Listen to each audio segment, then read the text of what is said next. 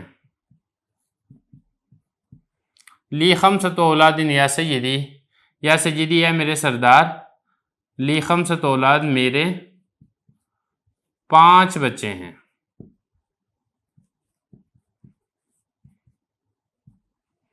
آگے چلیں، کم بنتن حاضرتن فی المدرسہ، کتنی بچیاں مدرسے میں حاضر ہیں۔ اب یہاں پہ دیکھیں نا، یہ کم استفہامیہ ہے، آپ پڑھ چکے ہیں کم استفہامیہ کے بعد والا جو اسم ہے اس کے اوپر نصب آتا ہے، اور جو کم خبریہ ہے اس کے بعد والا جو اسم ہے اس کے اوپر جر آتی ہے۔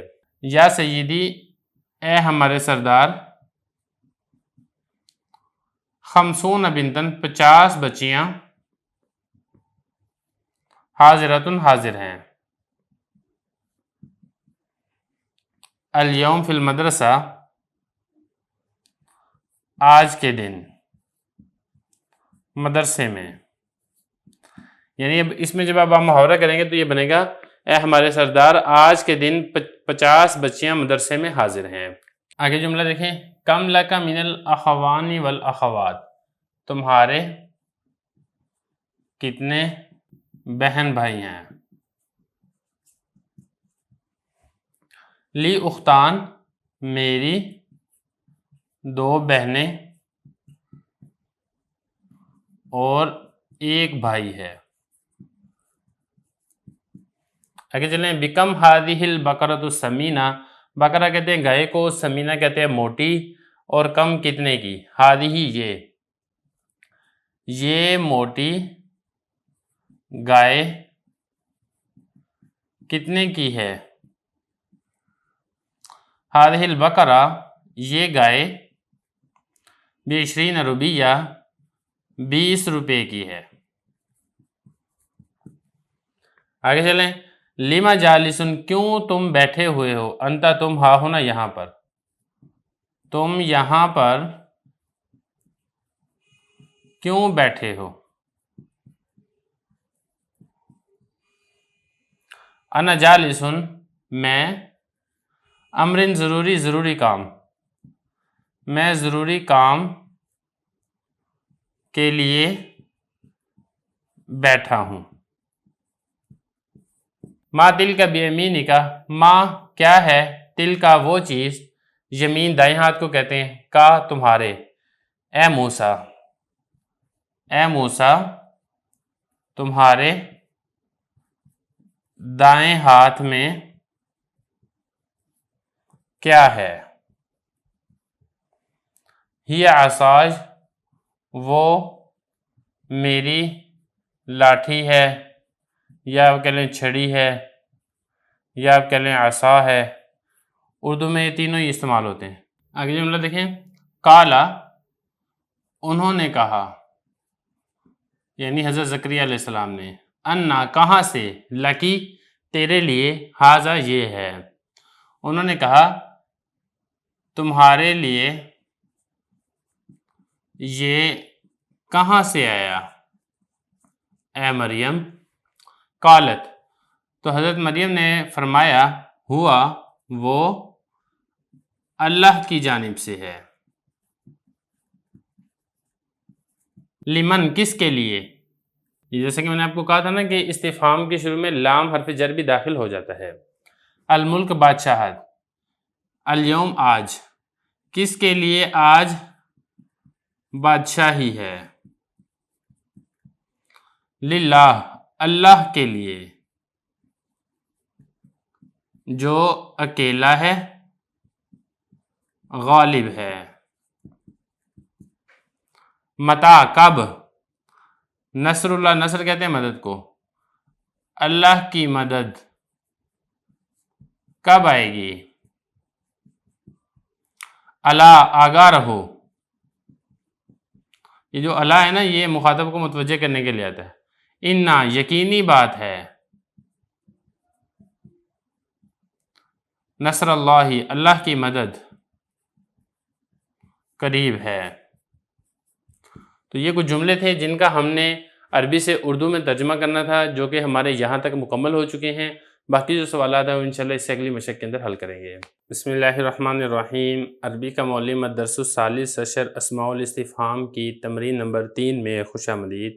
کچھ جملے ہیں جن کا ہم نے جواب دینا ہے۔ دیکھیں سوال یہاں پر یہ ہے کہ عربی کے اندر کچھ یہاں پہ سوالات ہیں جو آپ پیچھے پڑھ چکے ہیں، اسی کے مطابق آپ نے اس کا عربی کے اندر ہی جواب دینا ہے۔ پہلا سوال دیکھیں، ما ھذا یہ کیا ہے؟ تو اس کا آپ کوئی بھی ترجمہ کر سکتے ہیں، جیسے آپ کہیں اس کے جواب میں کہ ھذا قلم، یہ قلم ہے، یا ھذا کتاب، یہ کتاب ہے۔ آگے چلیں، ما ھذہ یہ کیا ہے؟ اب دونوں میں فرق کیا ہوگا؟ یہ مذکر تھا اور یہ والا سوال کیا جا رہا ہے مؤنث کے بارے میں، تو آپ نے اس کے جواب کے اندر کوئی مؤنث چیز بتانی ہے۔ جیسا کہ میں کہتا ہوں ھذہ کراست، یہ کاپی ہے، یا آپ کہیں ھذہ قلنسوۃ، یہ ٹوپی ہے۔ آگے چلیں، ما ذاک وہ کیا ہے؟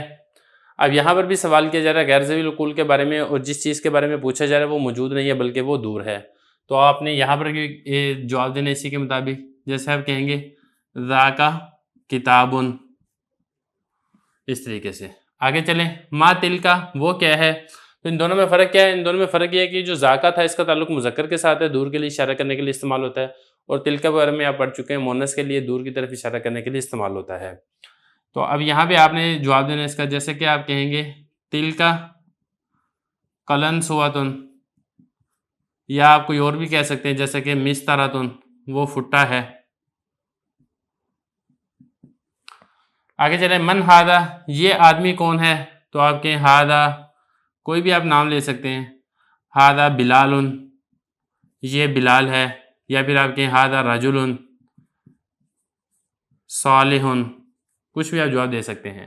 من ھذان یہ دونوں کون ہیں؟ آپ یہاں پہ کہیں کہ یہ جو دونوں ہیں یہ دونوں عالم ہیں، آپ کیا کہیں گے ھذان عالمانی، یہ دونوں عالم ہیں۔ آگے چلیں، من ھؤلاء یہ سب کون ہیں؟ اب یہاں پر بھی آپ نے جواب دینا ہے، مذکر کے مطابق بھی آپ جواب دے سکتے ہیں، آپ مؤنث کے مطابق بھی جواب دے سکتے ہیں۔ میں یہاں پہ اس کو مؤنث سمجھ لیتا ہوں، مؤنث کے مطابق میں جواب دیتا ہوں۔ جیسے میں کہتا ہوں ھؤلاء طالبات المدرسہ، یہ تب ہے کہ جب سوال جو ہے وہ عورتوں کے بارے میں ہو، کیونکہ ھؤلاء عورتوں کے لیے بھی استعمال ہوتا ہے۔ اگر مذکر کے بارے میں استعمال ہو تو پھر آپ طالبات نہ کہیں، آپ یہاں پہ طلاب کہہ لیں، طلاب المدرسہ، یا کچھ اور بھی آپ لگا سکتے ہیں جیسے کہ اساتذۃ المدرسہ یا معلمات المدرسہ۔ عیش اسم کا تمہارا نام کیا ہے؟ اسم محمد بلال، میرا نام محمد بلال ہے۔ اگلا جملہ دیکھیں، این اخوک یا احمد، اے احمد تمہارا بھائی کہاں ہے؟ تو اس کا ہم جواب کیا دیں گے؟ اخی فی السوق، یا آپ کہیں اخی فی المسجد، یا آپ کہیں اخی فی الدار، کچھ بھی آپ کہہ سکتے ہیں۔ اگلا جملہ دیکھیں، ما اسم اخی کا تمہارے بھائی کا نام کیا ہے؟ اب اس کا جواب کیا بنے گا؟ اسمہ، جو آپ کے بھائی کا نام ہے وہ ذکر کر دیں، اسمہ قاسم یا ماجد یا احمد، کچھ بھی آپ کہہ سکتے ہیں۔ آگے دیکھیں، من ضرب اخاک کا کس نے تمہارے بھائی کو مارا ہے؟ یا تمہارے بھائی کو کس نے مارا ہے؟ اب اس کا جواب کیا ہوگا؟ ضربہ امجد، امجد نے میرے بھائی کو مارا ہے۔ اگلا دیکھیں جملہ، من ضرب اخی میرے بھائی کو کس نے مارا ہے؟ اب اس کا ترجمہ کیا ہوگا؟ اس کا جواب میں آپ کیا کہیں گے؟ آپ اس کے جواب میں کہیں گے ضربہ خالد، کہ تمہارے بھائی کو خالد نے مارا ہے۔ آگے دیکھیں، کم لک من الاخوان تمہارے بھائی کتنے ہیں؟ تو اب اس کے جواب میں جتنے آپ کے بھائی ہیں وہ ذکر کر دیں۔ مثال کے طور پہ میں کہتا ہوں میرے 6 بھائی ہیں، تو میں کہوں گا لی ستۃ اخوان۔ اگلا جملہ دیکھیں، بنت من ھذہ یہ بچی کس کی ہے؟ تو اس کا آپ جواب دیں، جس کی بچی اس کا باپ کا نام ذکر کر دیں، ھذہ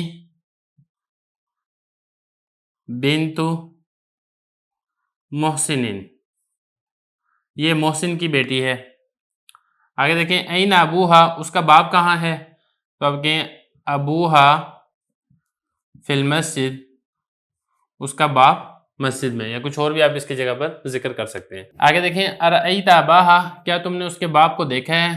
اگر آپ نے اس کے باپ کو دیکھا تو آپ کہتے ہیں نعم رأیتہ، جی ہاں میں نے اس کو دیکھا ہے، اور اگر نہیں دیکھا تو آپ پھر کہہ دیں ما رأیت۔ آگے دیکھیں ارأیت بیت ابیہا، کیا تم نے اس کے باپ کا گھر دیکھا ہے؟ تو اب اگر آپ نے دیکھا ہے تو آپ کہہ دیں نعم، اگر نہیں دیکھا تو آپ کہہ دیں لا، لا ما رأیت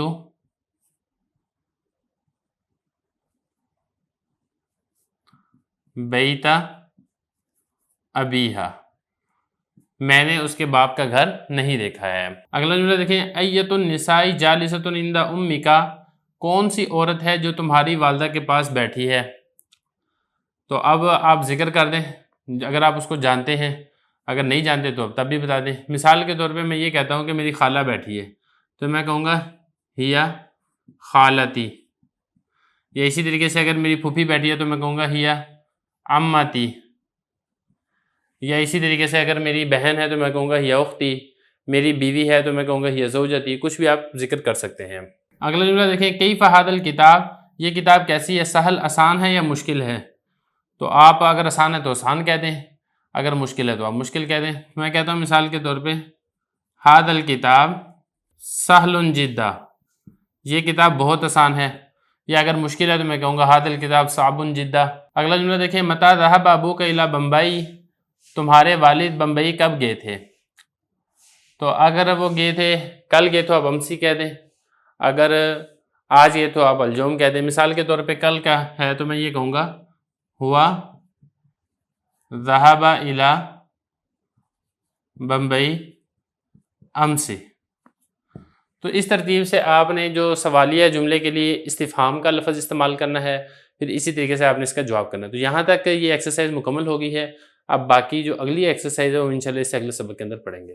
بسم اللہ الرحمن الرحیم، عربی کا معلم الدرس الثالث عشر اسماء الاستفہام ہے، ایکسرسائز کے پارٹ 4 میں خوش آمدید۔ آج کے اس مشق کے اندر کچھ جملے ہیں جو کہ اردو کے اندر ہیں جن کا ہم نے عربی کے اندر ترجمہ کرنا ہے۔ پہلا جملہ دیکھیں تم کون ہو؟ اب اس کے لیے لفظ استعمال ہوگا من انتا، کیونکہ یہ جو پوچھا جا رہا ہے نا یہ پوچھا جا رہا ہے ذویل القول سے، لہذا سوال کے لیے آپ نے جو لفظ لے کر آنا ہے وہ آپ نے من لے کر آنا ہے۔ تو اب آگے کیا جناب میں حامد ہوں، یا سیدی، جناب کے لیے تو عربی میں کوئی لفظ نہیں آئے گا اس لیے ہم نے یا سیدی کر دیا کہ اے میرے سردار، میں حامد ہوں، انا حامدن۔ تمہارے والد کا نام کیا ہے؟ ما اسم ابی کا، تمہارے والد کا نام کیا ہے؟ میرے والد کا نام اسم ابی یا اسم والدی حسن ابن علی جین، میرے والد کا نام حسن بن علی ہے۔ آگے دیکھیں عبد الرحمن کے کتنے بیٹے اور کتنی بیٹی ہیں؟ یہ جو کتنے کا لفظ ہے نا اس کے لیے عربی میں کم استعمال ہوتا ہے، تو کتنے بیٹے کے لیے ہم نے کرنا ہے ولدن، کم ولدن، کم ولدن و کم بنتن لی عبد الرحمن، عبد الرحمن کے کتنے بیٹے اور کتنی بیٹیاں ہیں؟ آگے دیکھیں اس کا ایک بیٹا اور دو بیٹیاں، لہو ابن، ایک بیٹا اور دو بیٹیوں کے لیے آئے گا بنتان و بنتانی، بنتان بھی آپ کر سکتے ہیں، ابنتان بھی آپ کر سکتے ہیں، دونوں طریقے سے ٹھیک ہے۔ آگے دیکھیں تمہارے سامنے کون سی عورت کھڑی ہے؟ تو کون سی عورت کے لیے گا ایتم رآ، ایتم رآتن قائمتن، کھڑے ہونے کے لیے لفظ ہوتا ہے قائم، قائمتن امامہ کا، امامہ کو ہوگا تمہارے سامنے، وہ میرے بھائی کی بیوی ہے۔ آگے دیکھیں وہ میرے بھائی کی بیوی ہے، ہیا زوجۃ اخی، وہ میرے بھائی کی بیوی ہے۔ اگلا جملہ دیکھیں اس عورت کے ہاتھ میں کیا ہے؟ ما فی یدیہا، یعنی اس کے ہاتھ کے اندر کیا ہے؟ اس کا جواب کیا ہوگا؟ اس کے ہاتھ میں کپڑے ہیں، فی یدیہا ثیابن، اس کے ہاتھ میں کپڑے ہیں۔ آگے دیکھیں وہاں کتنے آدمی کھڑے ہیں؟ تو وہاں کتنے ہیں نا تو لہذا کتنے کے لیے ہوگا کم، کم رجلن قائم ہناکا، وہاں کے لیے ہوگا ہناکا کا لفظ۔ وہاں 5 آدمی کھڑے ہیں، ہناکا خمسۃ رجال قائمون، اس کا جواب دیکھیں، وہاں 5 آدمی کھڑے ہیں، ہناکا خمسۃ رجال قائمون، یا آپ اس طریقے سے بھی کر سکتے ہیں، خمسۃ رجال قائمون ہناکا۔ اگلا جملہ دیکھیں، آج کتنے لڑکے حاضر ہیں؟ کم ولدن حاضر اليوم۔ اگلا جملہ دیکھیں، جناب آج 30 لڑکے حاضر ہیں، تو اس کا جواب ہوگا یا سیدی، 30 کے لیے ہوگا ثلاثون رجلا حاضر اليوم۔ اگلا دیکھیں، محمود تو یہاں کیوں کھڑا ہے؟ کیوں کے لیے سوال ہوگا لما، یا محمود لما قائم انت ہا ہنا، یہاں کے لیے لفظ ہوگا ہا ہنا۔ اس نے آگے سے جواب کیا دیا، میں ایک ضروری کام کے لیے کھڑا ہوں، انا قائم لامر ضروری۔ یہ جو ضروری کا لفظ ہے نا، یہ اصل میں عربی کا ہی لفظ ہے۔ آگے دیکھیں، یہ کتاب کتنے کی ہے؟ تو اس کے لیے ہم لے کر آئیں گے بکم، اس کا مطلب ہوگا کتنے کی، اور یہ کتاب اس کا ہوگا ہادل کتاب۔ آگے دیکھیں، یہ کتاب 5 روپے کی ہے، ہادل کتاب بخمس روبیۃ، بخمسی کا مطلب ہوگا 5 روپے کی، اور یہ جو با ہے نا، با اس کو کہتے ہیں بدلے کے لیے، یعنی 5 روپے کے بدلے میں ہے۔ اگلا جملہ دیکھیں، خالد تمہارے کتنے بھائی ہیں؟ کم اخن لکا یا خالد۔ اب وہ کیا کہہ رہے ہیں؟ میرے 2 بھائی ہیں، یا سیدی لی اخوانی، میرے 2 بھائی ہیں۔ اگلا جملہ، یہ چھوٹا کتا کس کا ہے؟ لمن ہاذل، کتے کو کہتے ہیں عربی میں کلب، ہاذل کلب الصغیر، لمن کا ہوگا یہ کس کی ملکیت ہے؟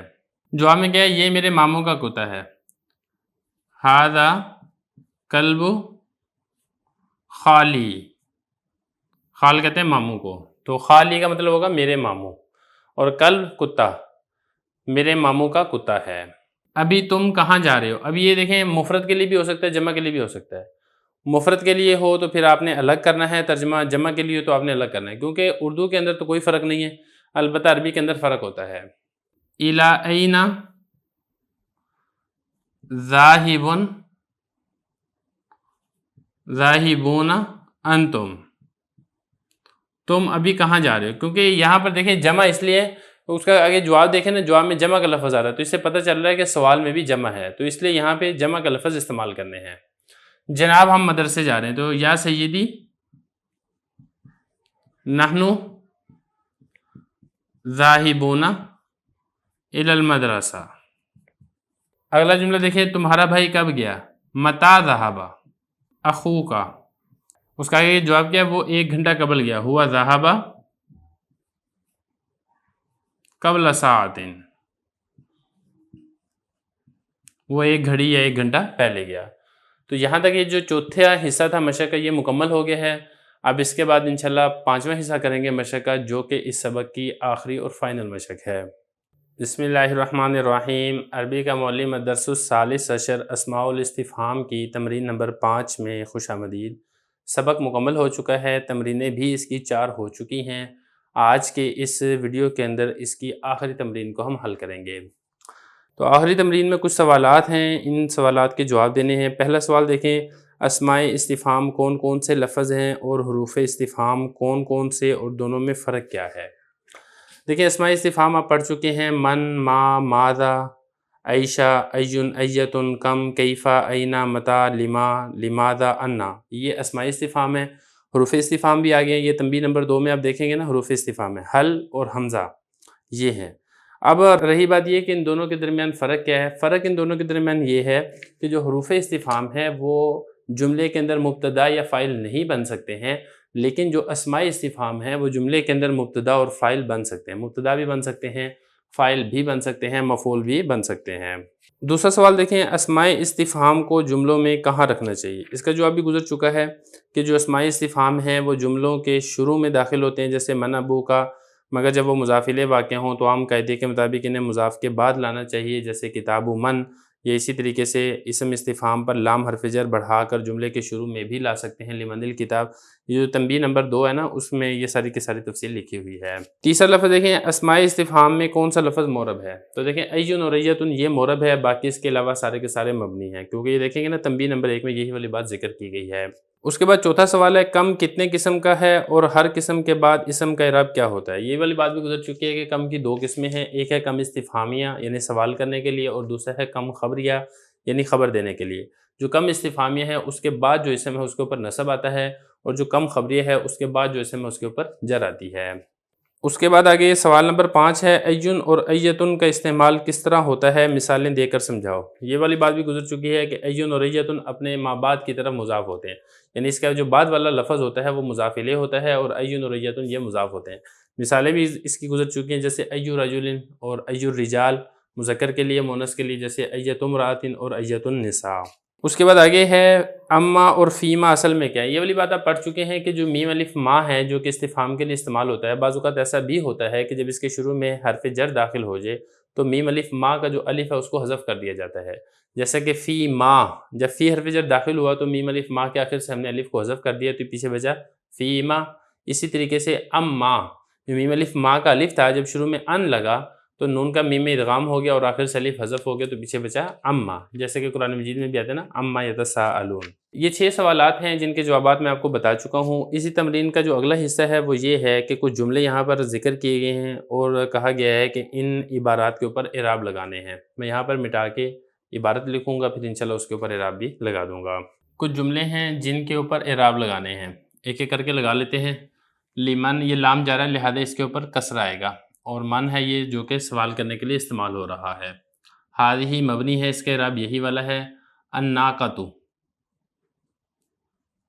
الناقۃ یہ مبتدا ہونے کی وجہ سے اس کے اوپر رفع آئے گا۔ الفارحۃ، اس کے اوپر رفع آئے گا کیونکہ یہ ناقہ کی صفت ہے، جو اعراب موصوف کا ہو وہی اعراب صفت کا ہوتا ہے۔ ومن، اور یہ جو من ہے یہ استفہام کے لیے ہے، مبنی ہے، اس کے اعراب یہی والا رہے گا۔ راکبن، اس کے اوپر آپ نے رفع پڑھنا ہے کیونکہ یہ من مبتدا کی خبر ہے۔ اللہ حرف جر ہے، ہا ضمیر ہے، یہ دونوں مبنی ہیں، ان کے اعراب یہی والا رہتا ہے۔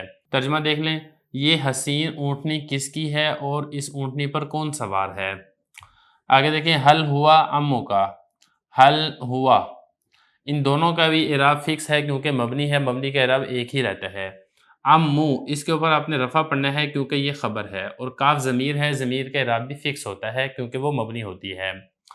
آگے دیکھیں، وَأَيَّةُ امرأة، ایہ، ایہ کے اوپر آپ نے رفع پڑھنا ہے مبتدا ہونے کی وجہ سے، اور آپ نے امرأة کے اوپر آپ نے جر پڑھنا ہے کیونکہ یہ مضاف الیہ ہے ایہ کا۔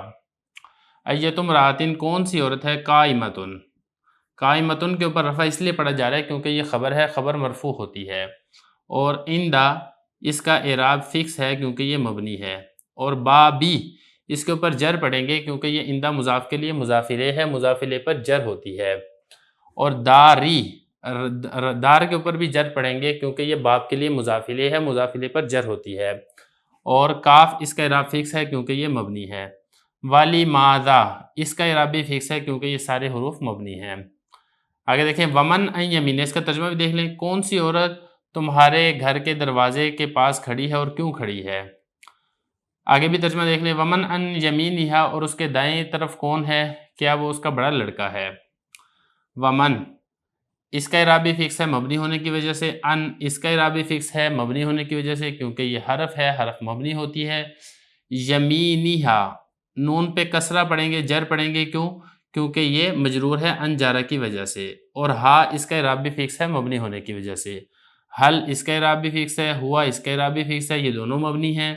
ولدہا، ولدو کے اوپر آپ نے رفع پڑھنا ہے کیونکہ یہ خبر ہے، خبر رفع مرفوع ہوتی ہے، ہاں اس کا اعراب بھی فکس ہے، اور کبیرو، اس کے اوپر بھی آپ نے رفع پڑھنا ہے کیونکہ یہ ولد موصوف کی صفت ہے، جو اعراب موصوف کا ہوتا ہے وہی اعراب صفت کا ہوتا ہے۔